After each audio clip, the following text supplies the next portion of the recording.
Welcome to our fifth mini retreat, fifth Sunday together.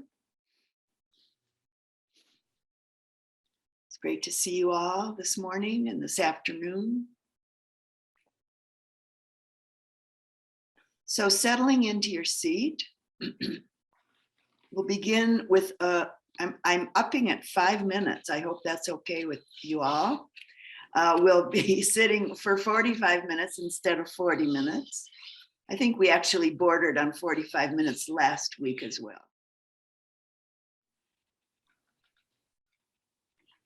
So settling in, and I'm going to offer a little bit of introduction for today's practice and exploration.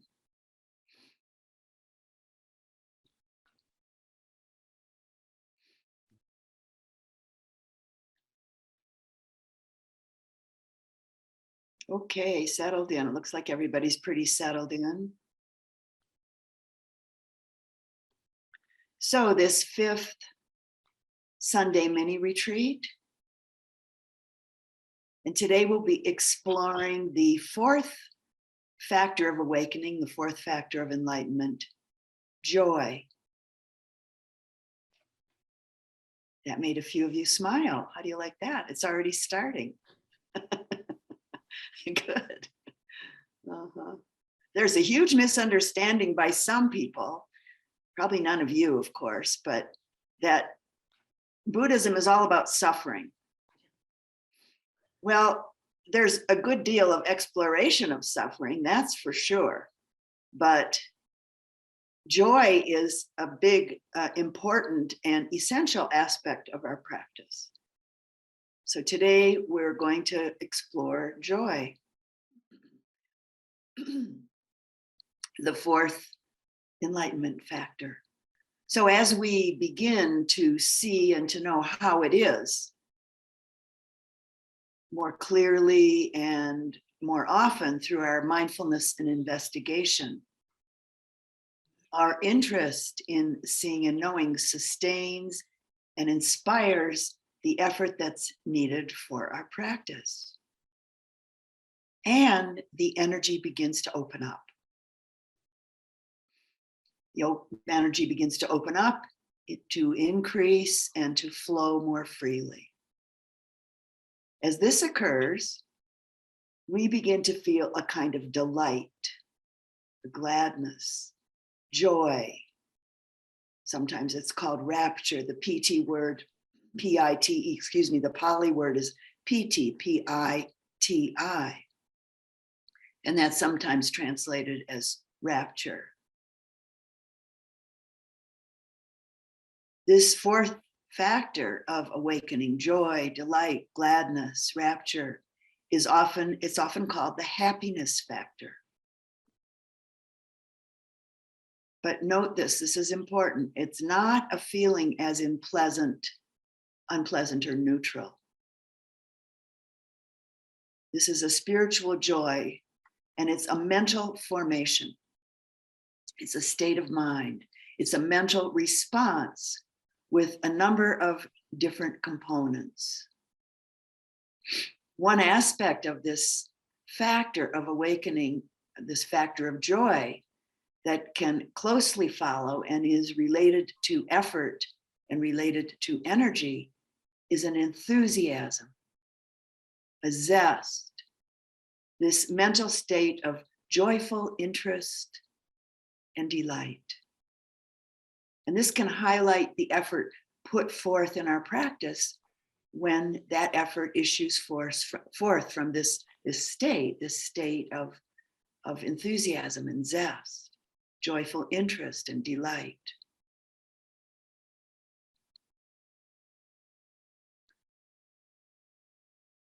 So before we formally begin our sitting period, I'd like to offer some words from Krishnamurti's meditation journal.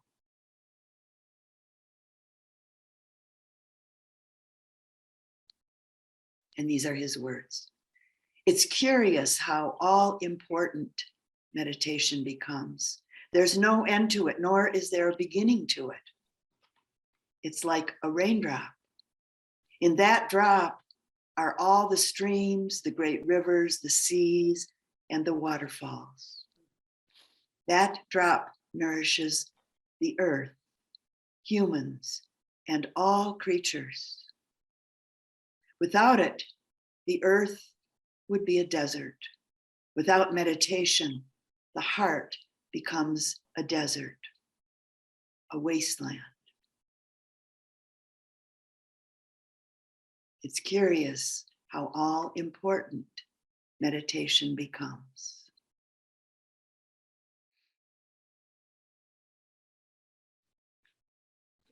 So sitting comfortably, eyes gently closed.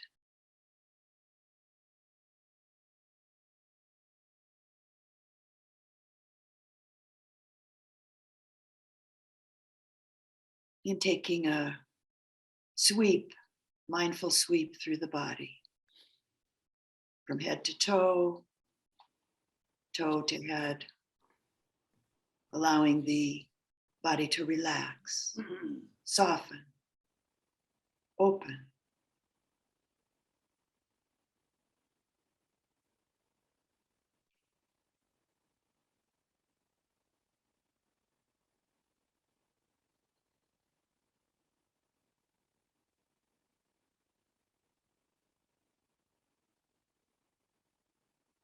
Attention residing in the body.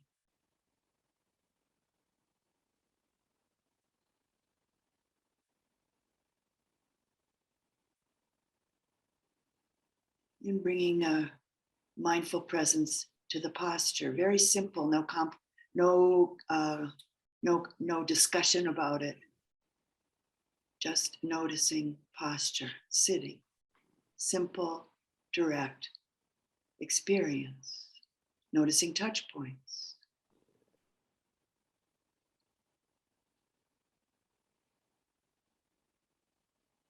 And again, allowing the body, heart, and mind to relax.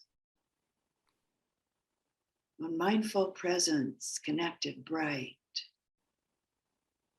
interested.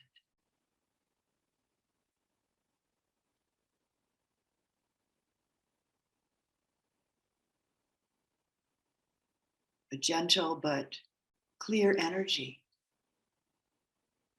being felt, being noticed, being known.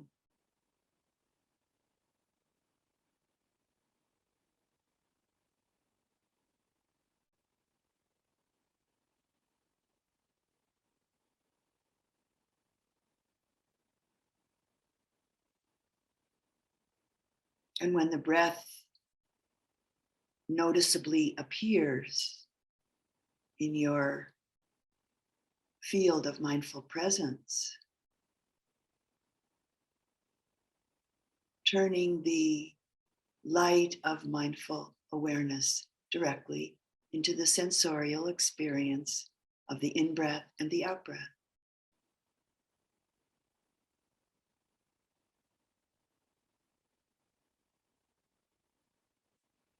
Wherever it's most directly and clearly felt, sensorially in your body. This beautiful breath, this breath of life, breathing.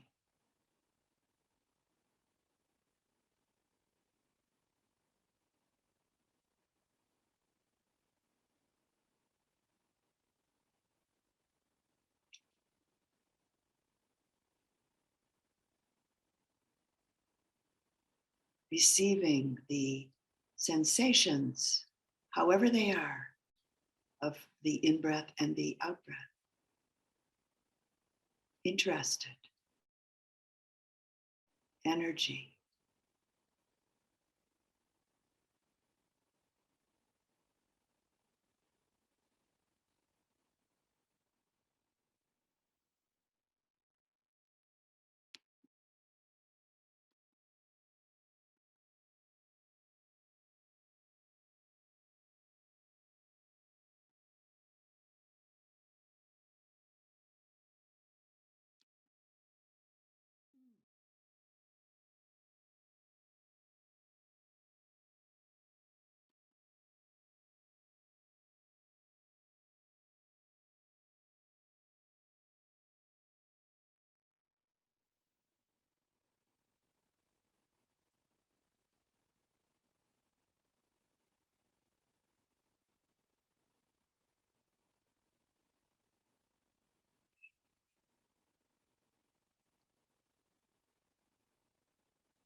When the attention wanders off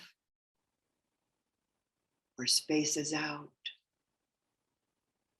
or reaches for some specific experience or gets caught up in a thought, an image,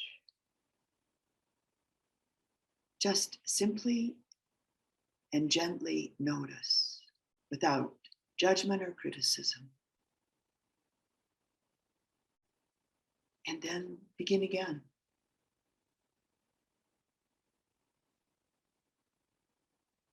Breath, bodily sensations.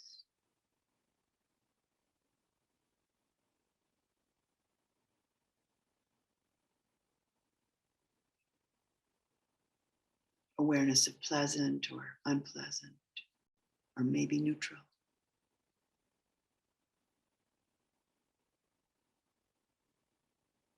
Mindful presence of states of mind.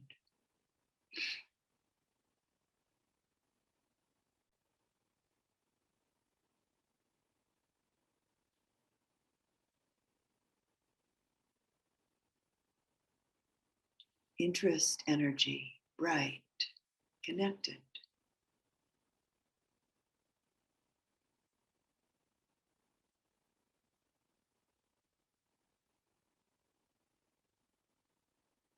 And noticing any taste of delight or interest, joyful interest,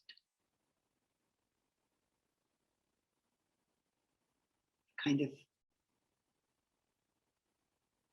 degree of enthusiasm and zest that you feel bodily, mentally, in relationship to being simply present with your experience, body, heart, mind.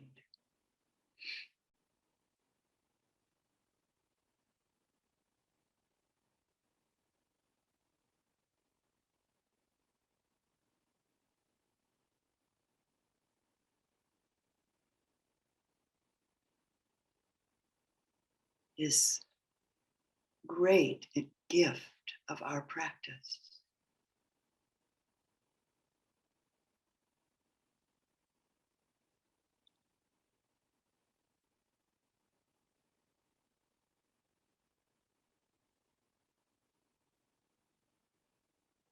This great, amazing gift of presence, immediate presence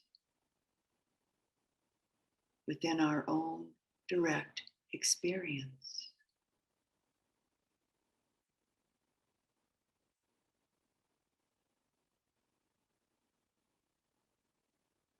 This great gift of our meditation practice that wends its way into the whole of our life, little by little.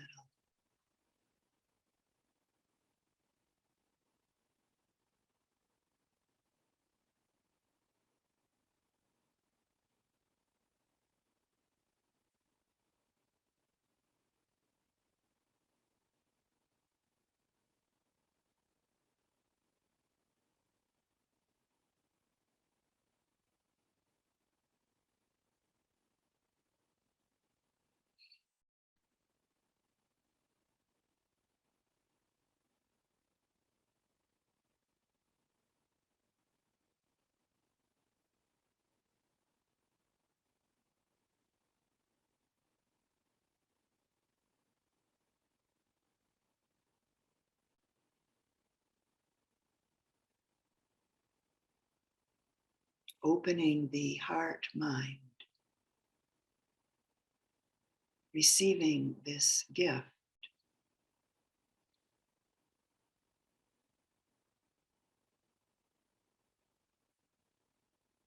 with joyful interest.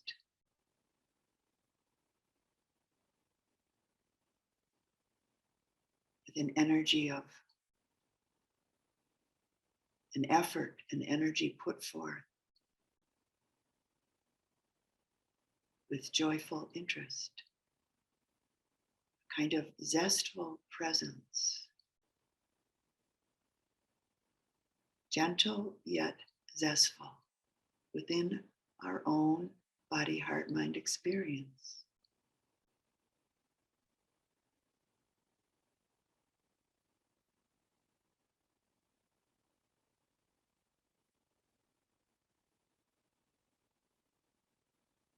Without meditation, the heart mind becomes a desert, a wasteland.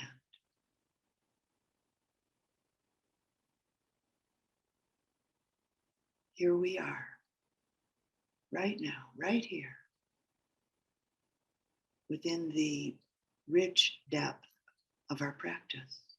Simple, clear, immediate, mindful presence.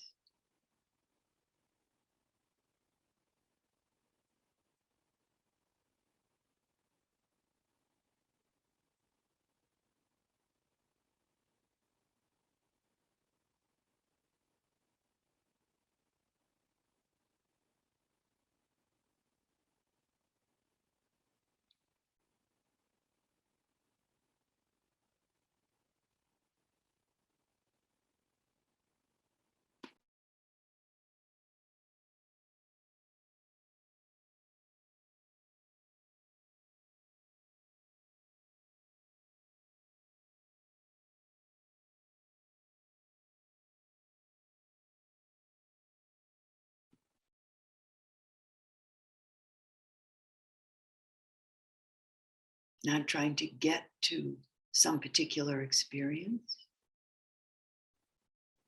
not avoiding or pushing away any particular experience in the body, heart, mind, body that shows up. Open-minded, open-hearted presence.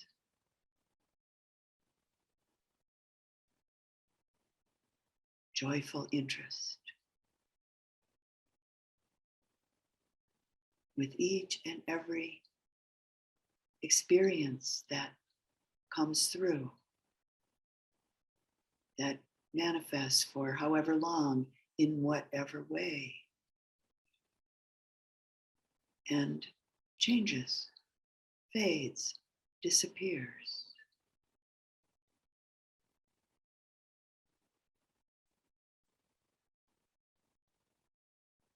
Mindful attention home to the breath again, home to this beautiful breath of life, however it's showing up.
remembering to just simply begin again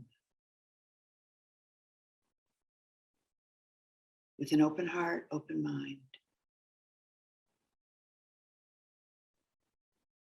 When you get lost in thought,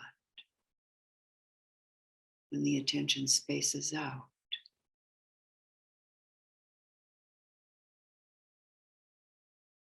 when thinking takes over,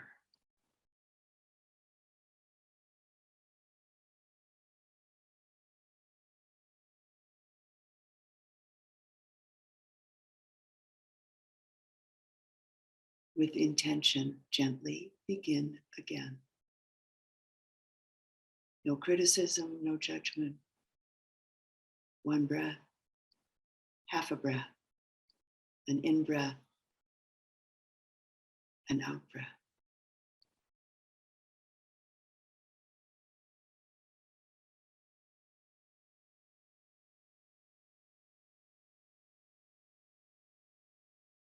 Interest energy.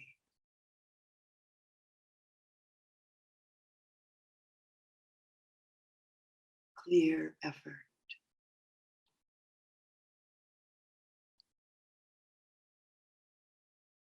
Joyful interest.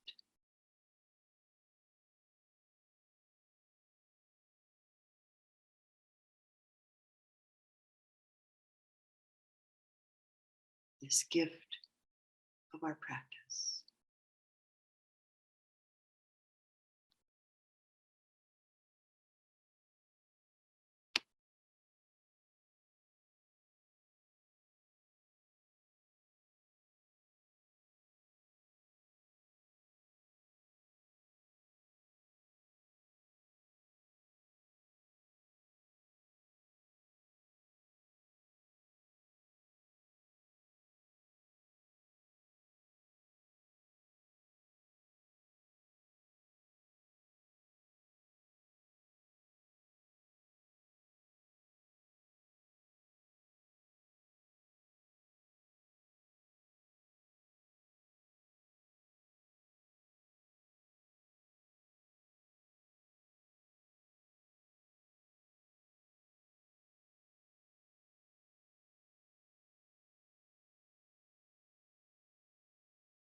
allowing the energy of joy to enter into your heart mind.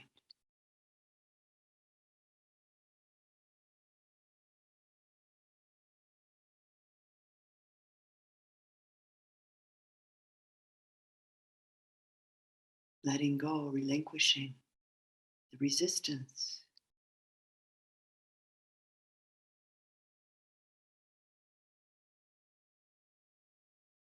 Letting it in.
enthusiasm, zest,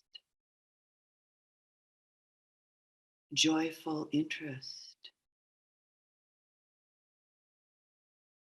in relationship to our practice is deeply nourishing, and in turn, deeply nourishing in the whole of our life.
for the last few moments of our practice today.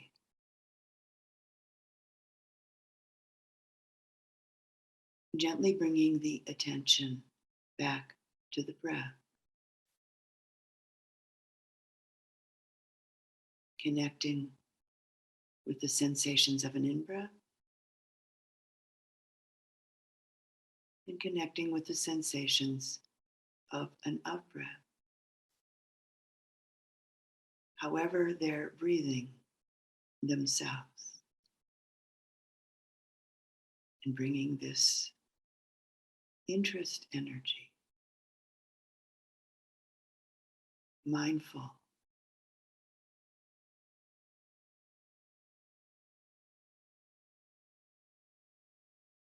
investigating,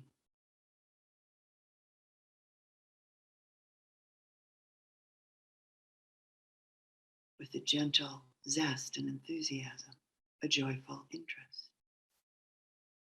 In-breath, out-breath.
May all of the wholesome energies and the fruits that manifest through our practice serve with immeasurable impartiality, without bias, without prejudice, towards the welfare, the happiness, and the awakening of all beings everywhere,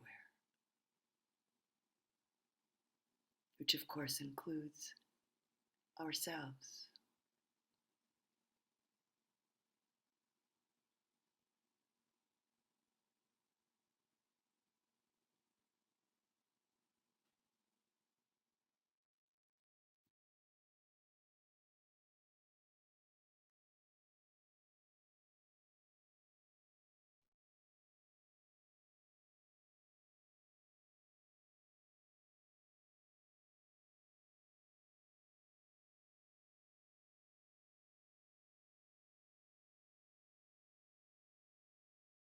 And so time now for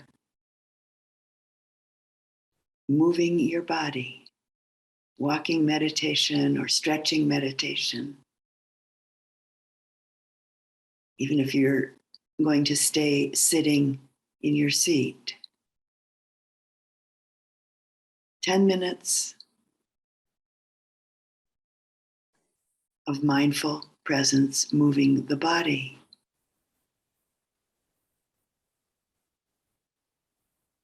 in continuing with the open-hearted, open-mindedness of an enthusiastic, zestful, joyful energy, joyful presence, embodied. And we'll rejoin our Sangha together in 10 minutes.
So settling into your seat,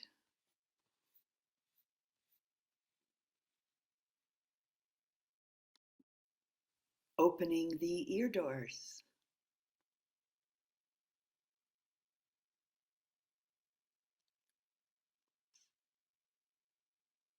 hearing.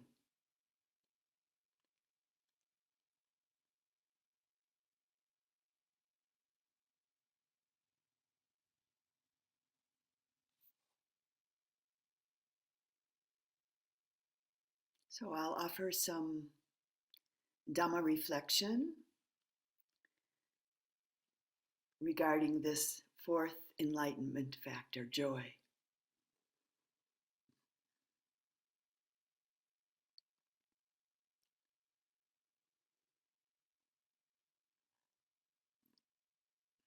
And repeating just a little bit of the introduction I offered today. As we begin to sense, see, and know how it is, how it really truly is, more and more clearly and more often through mindfulness and investigation, our interest in seeing and knowing sustains and inspires the effort that's needed for practicing. And it sustains and inspires the energy. Energy begins to open up, increase, and to flow more and more freely. And as this occurs, we begin to feel a kind of delight, a gladness, a joy, and as I mentioned, the PT word, Pali, PT for joy, which is sometimes translated as rapture. This fourth factor of awakening, often called the happiness factor. And as I mentioned, it's not a feeling as in pleasant, unpleasant, and neutral. It might be pleasant, but it's not the feeling, uh, that's not what we're focusing on, the feeling of pleasant, unpleasant, and neutral. Spiritual joy is actually a mental formation. It's a state of mind, which if you haven't known this directly before, maybe today in our practice period, you experienced it as a state of mind, as a mental response, and it has a number of different components. One aspect of this factor of joy that can very closely follow and is related to effort and energy is, as I mentioned, an enthusiasm, a zest. This mental state of joyful interest and delight, which can very much highlight the effort we put forth in our practice when this effort issues from this state of mind.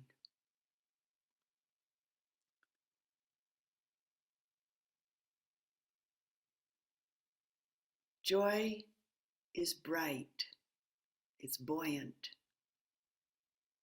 There may be the experience of a certain kind of physical and mental transformation and balance when this enlightenment factor is present in us. We may, in fact, in these moments feel refreshed, feel unbound, feel healed.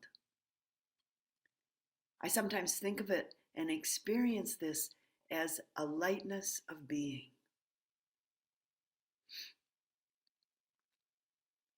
Experientially, this enlightenment factor can circulate through the body and mind like a river, like waves. There might be sensations and mental states of a softness, maybe a great gentleness and smoothness that become known. And maybe sometimes we experience light or tingles or vibratory sensations in the body.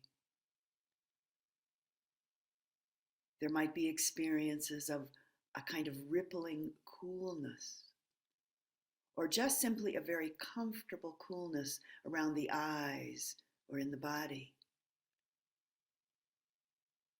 maybe possibly a feeling of kind of floating.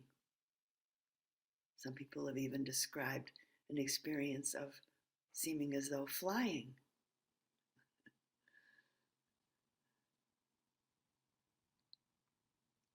We may find ourselves relating to some of these experiences with a subtle kind of fascination, or maybe even a more overt attachment at times. Maybe you've noticed that in yourself. It's very important to notice our relationship to the experiences of joy, delight, rapture, when they come up in our practice. The subtle attachment of fascination and the more obvious attachment and identification with what feels good can actually stop up the natural flow of this awakening process if we don't see it, if we don't see it clearly. As the Buddha tells us, mindfulness is needed in all instances. And he goes on to say, as a seasoning of salt in all sauces. At certain points along the way of our practice, some of these joyful and rapturous sensations might become quite strong, and they actually may not feel familiar at all, or even feel especially comfortable. They might feel somewhat uncomfortable, particularly if we're holding some expectations based on what we've heard or what we've experienced up to this point and in fact identified as joy, identified as rapture. To whatever degree there is resistance, to whatever degree there's attachment in relationship to our practice experience, there will be a corresponding degree of suffering. Very important point. I think I'll repeat it. To whatever degree there is resistance or attachment in relationship to our practice experience, there will be a corresponding degree of suffering. And of course, this translates similarly to the whole of our life. It's the careful and wise attention of mindfulness and investigation that's our greatest protection from anguish and confusion. Our greatest protection from these forms of suffering. It's this careful and wise attention that keeps the movement of our practice going towards the direction of liberation, going towards the direction of awakening.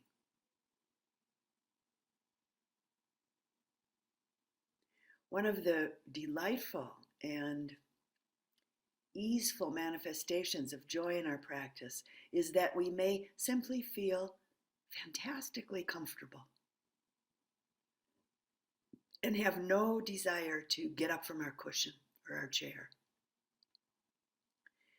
Instead, there's a zestful, joyful interest supported by mindfulness, investigation, and a very balanced energy to just simply stay put and to just simply keep going. I think some of you had that experience today as we came towards the end of our sitting period, because it looked like some of you did not want to stop practicing. I can totally understand. In one of Thich Nhat Hanh's poems, he speaks about his, and these are his words, his joy being like spring, so warm it makes the flowers bloom. When this factor is in place, we feel energetically lightened, we feel agile.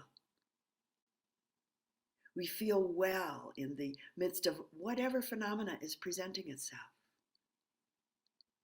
When the enlightenment factor of joy is established, we really truly begin to feel a sense of well-being in the midst of any given experience. Our meditation practice is refreshed. It's refreshed with a renewed and renewing energy and inspiration. There's a sense of being imbued with the refreshing lightness of being. As it is with each of the 7 enlightenment factors, it's essentially important to frequently give a careful and wise attention to particular aspects of the Dhamma and to the specifics of our own practice experience in relationship to the teachings.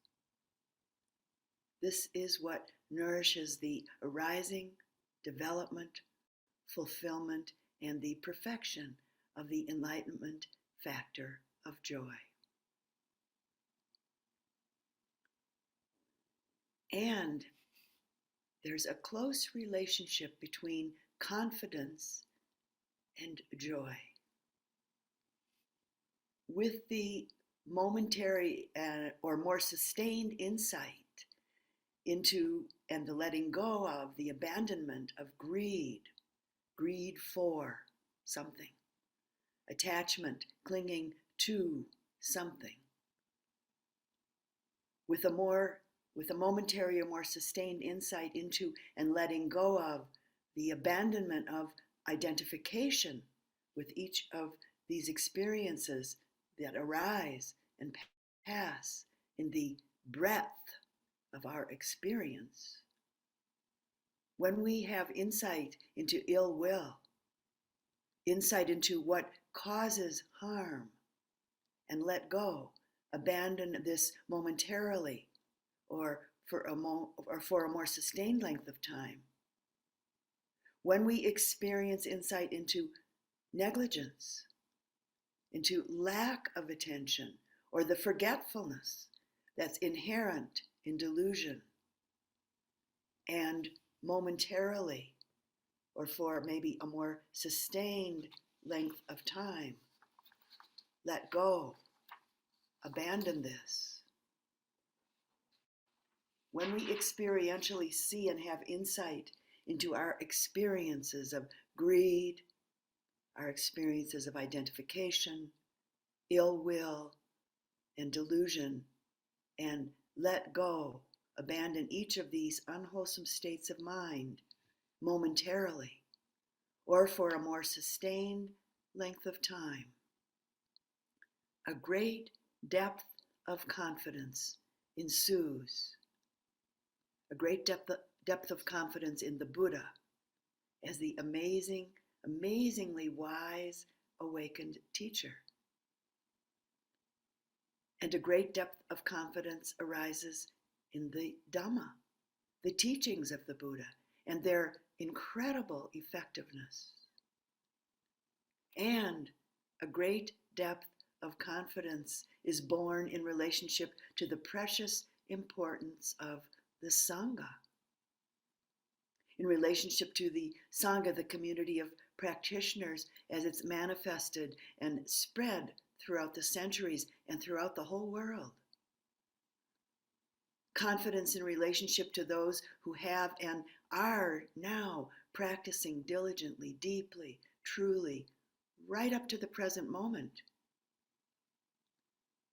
Our particular spiritual community, wherever that might be for you, and to this particular Sangha, this particular spiritual community, right here, right now.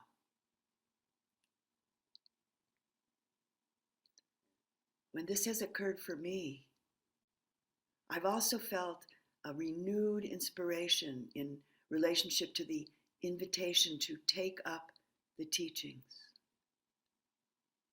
a renewed inspiration to learn more, to practice, and to experience it all more and more deeply. When this confidence arises, the mind and heart experience great inspiration, enthusiasm, and appreciation connected with the Buddha, the Dhamma, and the Sangha. And with this appreciation, with this gladness, the bliss of joy, the bliss of rapture is born.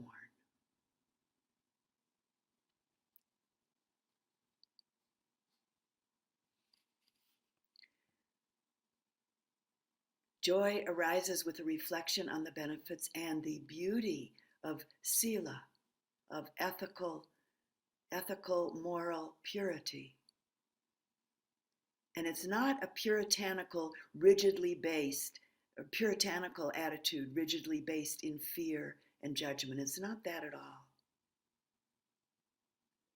It's about the benefits and the beauty, the real beauty of living ethically in relationship to all beings, living ethically in relationship to all forms of life, including oneself. I had a very visceral experience of this during a retreat with the Venerable Sayadaw U Pandita in the spring of 2003. Every time I would go into the house where Sayadaw was living and where he did the practice meetings, I would be struck by the purity and the beauty of the energy of sila that literally pervaded that space.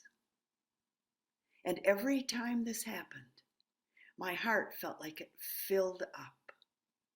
And then it would just gently leap with joy.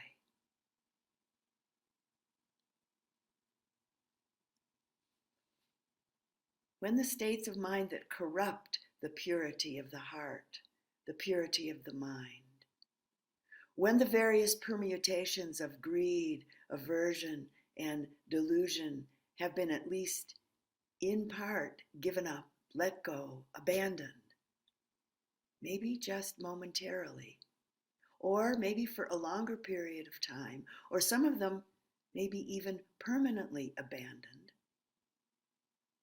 a deeper and stronger confidence in the Buddha, the Dhamma, and the Sangha ensues, and a very sweet joy is born.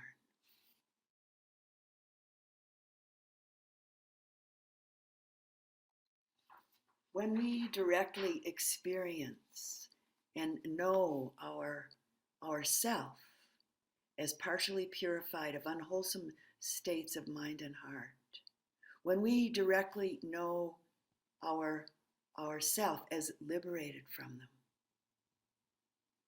when this is sensed, seen, and known, gladness is born in us. When gladness is in us, there's a joy and a happiness, a spiritual happiness is born in us.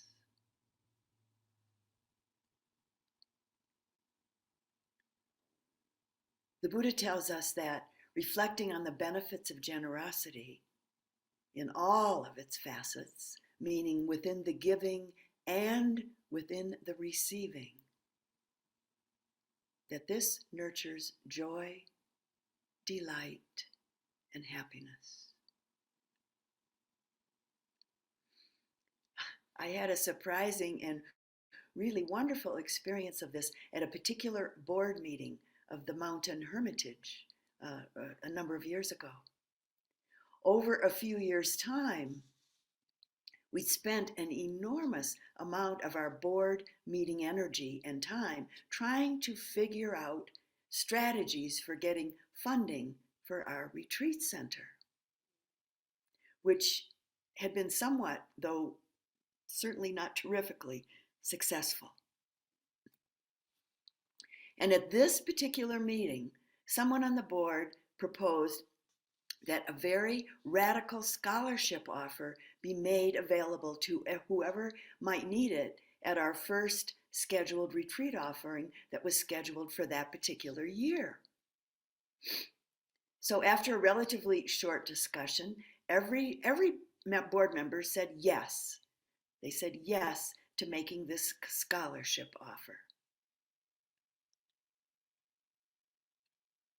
For days, and I mean days, after the meeting, emails were flying back and forth between board members saying what a wonderful board meeting this was. One person said it was the best meeting I've ever attended, I've ever been to. What we were feeling and what we were recognizing was the great joy there is in giving. At that meeting, we let go of what our primary focus had been for a few years, which was trying to get, and decided to just simply give it away, as someone said.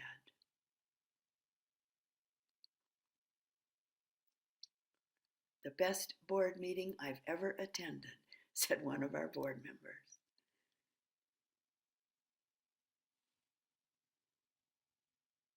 A number of years ago, I had an experience at a retreat that I was sitting that was a great inspiration for me and for others as well that I'd like to share with you.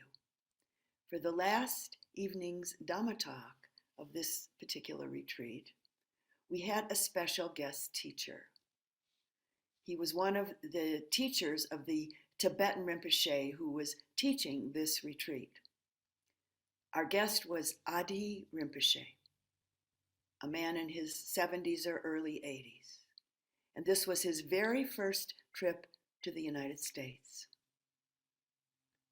And before he arrived, we were given some background information about him, in that he was a very fine artist, and that he had been in a Chinese prison camp for 20 years, 15 years of which he and 2 other lamas were practicing in retreat.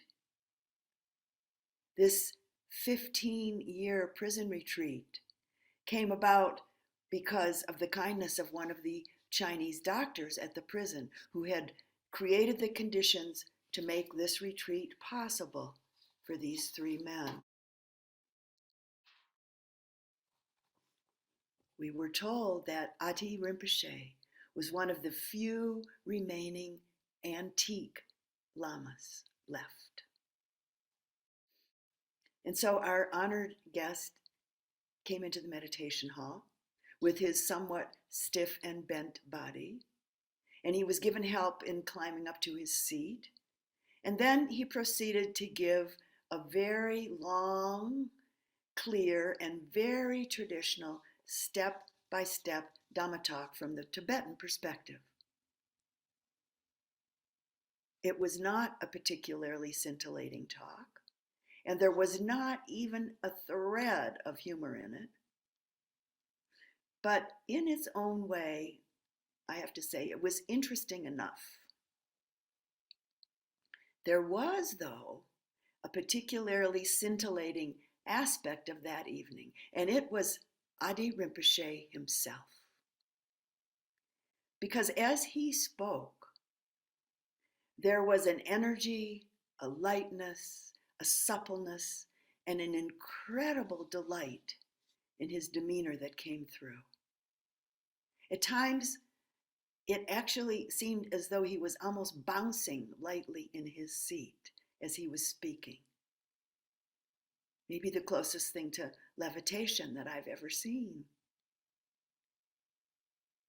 And just to check myself and the possibility of my projection onto Adi Rinpoche, after the talk I asked 2 friends of mine who were also attending the retreat if they also noticed these same qualities.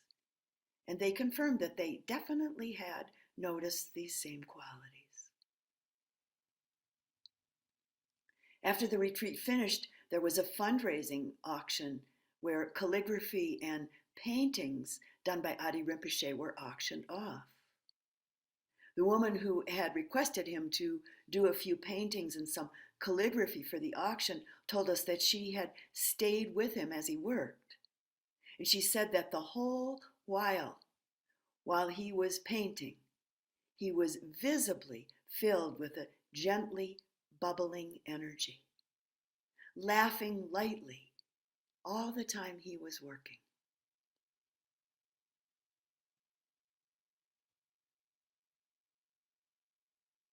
Joy makes the mind, makes the heart bright, light, pliable and open. And it's very much rooted in our practice along the way of this journey to awakening. We have countless opportunities to know joy directly through our own practice. Countless opportunities to take delight in relationship to our own practice. The joy of a loving, compassionate heart. The joy of metta. The joy of karuna.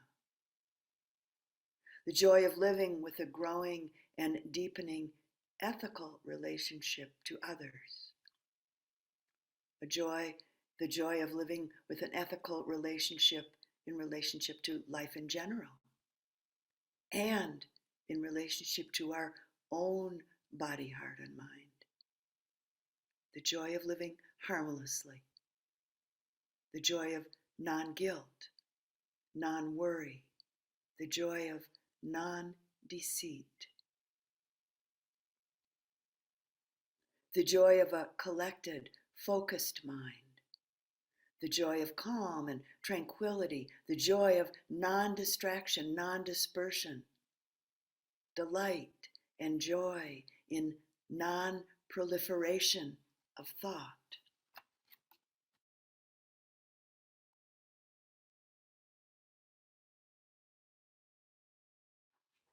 And of course, the joy of seeing things clearly, truly, just as they are, which in turn brings the great joy of understanding, the great joy of wisdom, the joy of non-delusion, non-confusion, the joy of peace.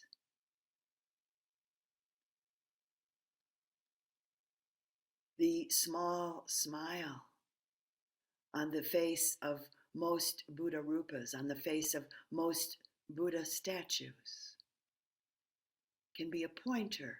It can be a reminder and an inspiration for us of the underlying ground of joy, the inherent joy in the midst of and along with the compassion and wisdom of the awakened mind, the liberated heart.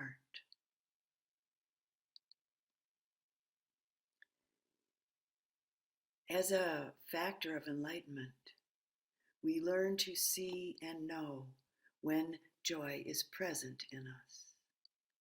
And we learn to see and know when it's absent. We come to see and know how it arises and how its development comes about.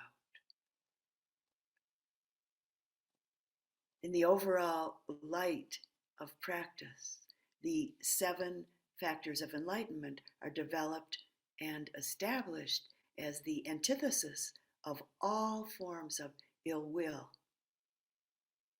overarching sensual lust, along with all forms of greed, sloth and torpor, restlessness, regret and shame and doubt, and especially self-doubt and doubt in the teachings and the practice.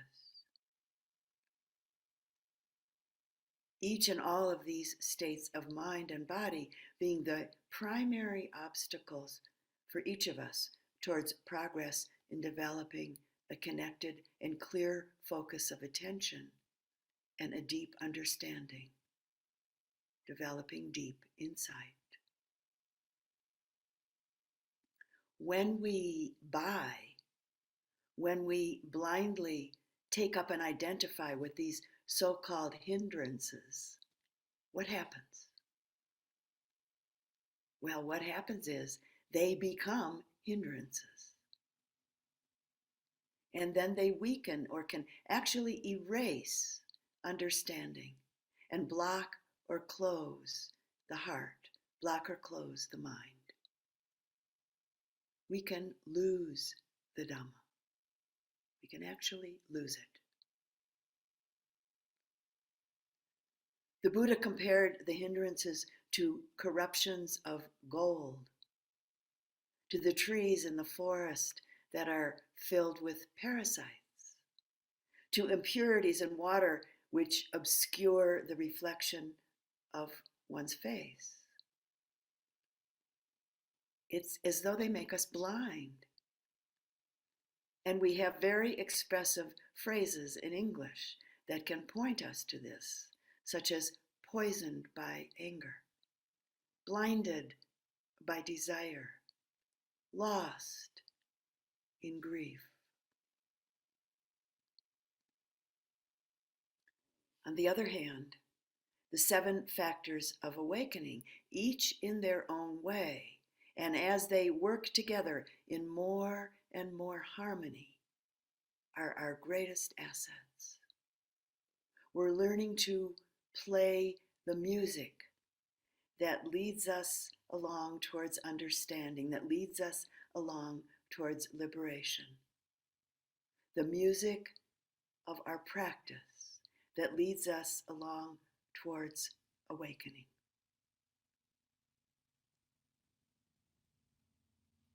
The factors of awakening, the factors of enlightenment, are makers of vision, makers of wisdom, and wonderfully great aids along the path of awakening.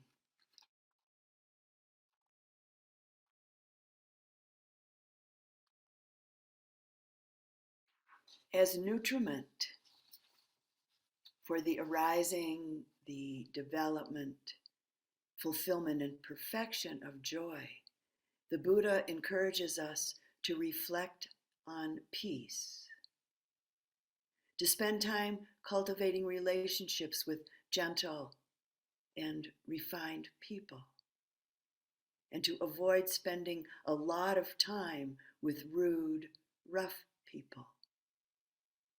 We're told to listen to and to review inspiring and encouraging Dhamma discourses, and to make a resolve to incline the mind, incline the heart towards the establishment of the enlightenment factor of joy.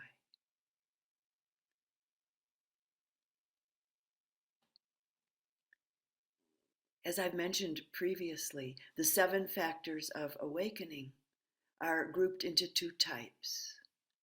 The first grouping are the activating factors, while the second grouping are what we could call the restraining or cooling or calming factors. So we've now connected with and explored all of the activating factors: investigation, discrimination of states, energy effort, and today, joy. They're called activating because when the mind is dull and when it's sluggish, these are the factors that are to be cultivated. As, to use one of the Buddha's many, many metaphors, as when one feeds a small fire with dry sticks and grass to make it blaze up. The cooling factors are tranquility, concentration, and equanimity. And next week, we'll explore the first of these, tranquility. The mindfulness factor doesn't belong in either category, as it's necessary and totally useful everywhere, all the time. And in direct relationship to the activating and the restraining qualities of the other factors of awakening, mindfulness is what particularly ensures that they're kept in balance.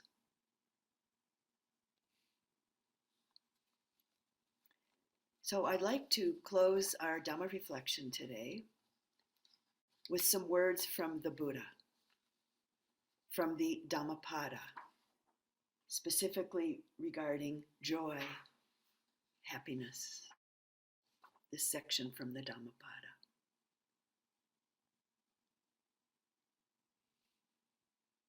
Live happily, free from hostility, even among those who hate. Live joyfully, free from misery and affliction, even among those who are afflicted.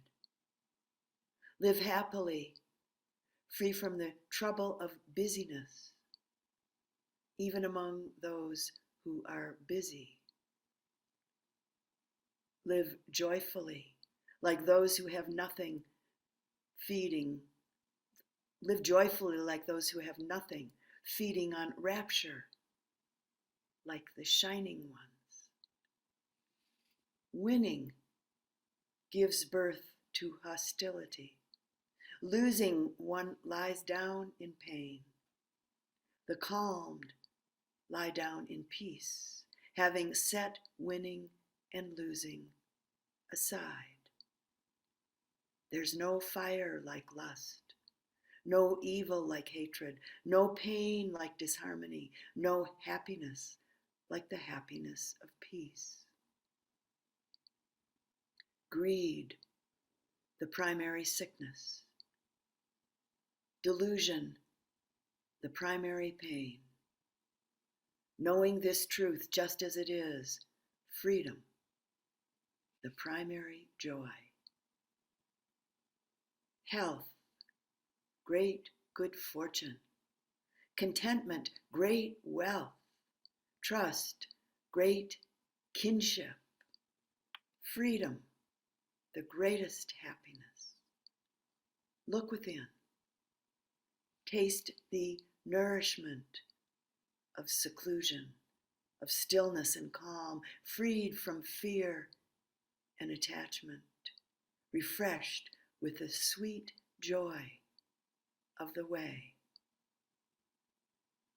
How joyful to see the awakened, always happiness in the company of the wise.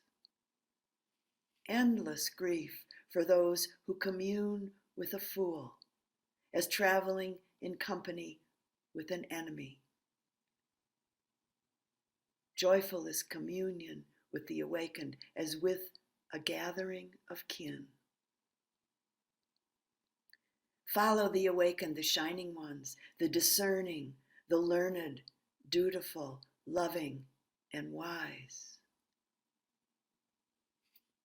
They know how to work and forbear. Follow them as the moon follows the path of the stars.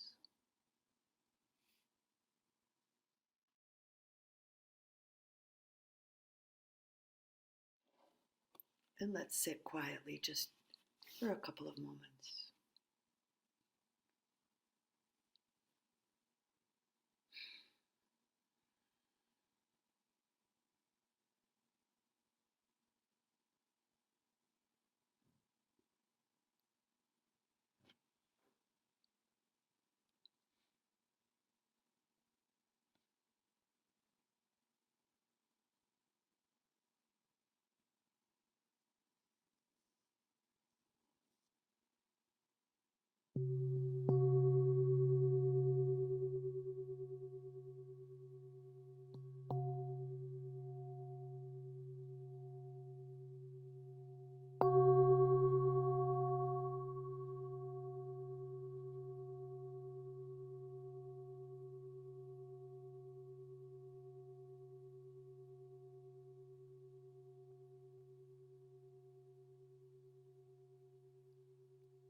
And thank you for listening to the Dhamma. And thank you for your practice.